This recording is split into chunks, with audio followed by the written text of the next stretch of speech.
I'm Christian Barrett, a member of Group 23, Burnt Wing Studios, and I'm going to talk today about our project and the problem that caused us to kind of come up with our solution. Now, what we're focusing on is the field of physical therapy because it has a severe issue.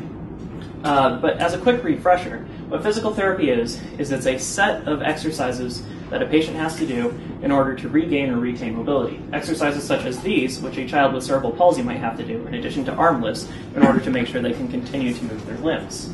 These exercises have to be completed both in office and at home, which makes it something of an interesting problem because patients often don't want to do their exercises. Only 64% of patients will actually do their exercises at home in the short term, and this drops to 23% in the long term. That means that if you have a chronic condition such as cerebral palsy, if you're not doing it regularly and you drop to this 23% compliance, a lot of patients are not doing what they need to do to retain mobility. Now, there are a lot of excuses for not complying. Some of these are given multiple times, such as lack of time. Some patients say pain or discomfort is the issue. Others mention it's because they forget to do their exercises, and still more say it's a lack of motivation. These are all kind of really abstract issues. There's nothing out there that we can just say, well, okay, we need to remove dogs from the home. So how do we solve it? How do we solve for abstract problems such as a lack of time, a lack of motivation, pain, discomfort? Well, it's actually surprisingly simple. You just have to look towards entertainment because that's something that we as humans like to do, is to be entertained. And in specific, there's one particular piece of entertainment we want to look at, and that's video games. 68% of American households have somebody who plays video games in them, and 97% of children aged 12 to 17 play video games. Most of you are probably gamers or have played video games at some point in your life. So it's a hugely popular field that is very compelling and is starting to become one of the main forms of entertainment. So you're using some of your time on it already. And there's a process for taking something serious, like telling your friends where you are, or listing the countries in Asia, or learning a new language, called gamification. And this has actually been applied in all those areas I listed: Foursquare, GeoMaps, Memrise. All of these are ways to take something boring like learning and make it into something fun, like a game. And games are actually really, really great as entertainment because they're interactive media. You do actions in the real world, which corresponds to actions in the game world, which then gives you rewards. It gives you stuff like fun sounds, fun sights. You get to be in these cool little environments and interact with a story. You get scores. As you pick up collectibles, you get more points. You can see your final score. You can try and beat your top score. You're in competition with yourself. It's a very powerful motivator. Now, for those of you who might have taken Psych 120 or any introductory psychology course, this probably sounds a lot like offering conditioning. That's because it is. What games essentially are Skinner boxes.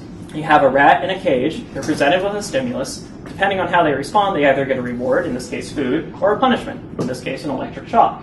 Now, it's a little more general than that, a little more abstract, but there is no such thing as a game that does not fulfill the elements of a Skinner box. Depending on how you act in a game is if you get rewarded or punished. If you do well, you get some kind of cool little point, some kind of cool sound, some kind of cool image. If you do poorly, you get something that's less fun, like a game over screen. So games are excellent at the motivation because they're drawing on operant conditioning, which is known to work.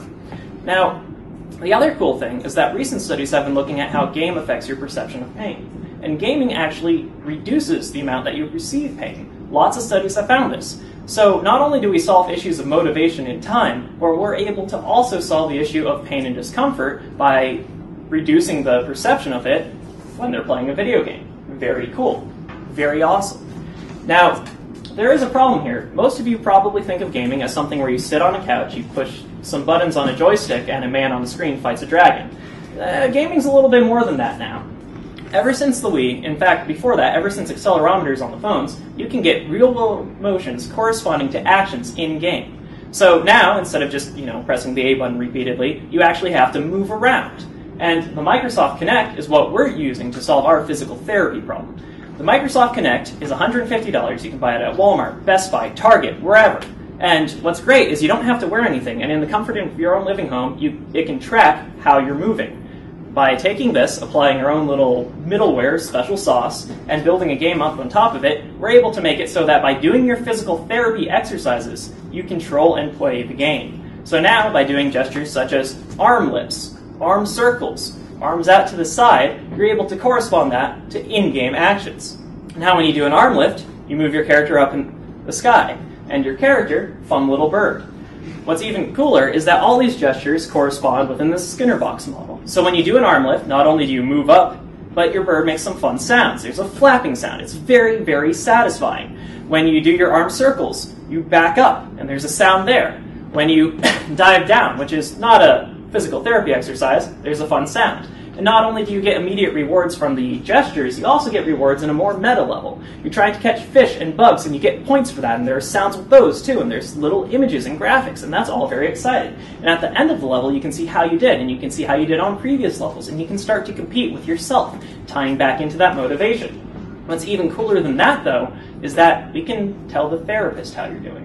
Not only, we're not going to tell the therapist how many bugs and fish you ate because they don't care about that, but what we can tell the therapist is if you're doing your exercises. The therapist does not have to rely on the patient's self-report in order to know whether or not you're doing the exercises you need to do. Instead, the program can just email the therapist how many exercises you did, how frequently you've done them, how you're doing them, and the therapist can start to see how you're doing in your regimen, where you're going, how you're succeeding, where you're failing, and modify your regimen based off of that. Suddenly, physical therapy is a lot more interactive. It's no longer distant with the therapist relying on the patient's self-report to know how they're doing. We've built a proof of concept, we've tested the technology behind it, and now we have to build more of a game from that, and we've been doing so. We intend to take this work through to the future. Now, if you want to find out how our testing went, you'll have to come to our final presentation, which is on November 29th at 3 p.m. in Stuart 302. I'd like to thank you all for coming today.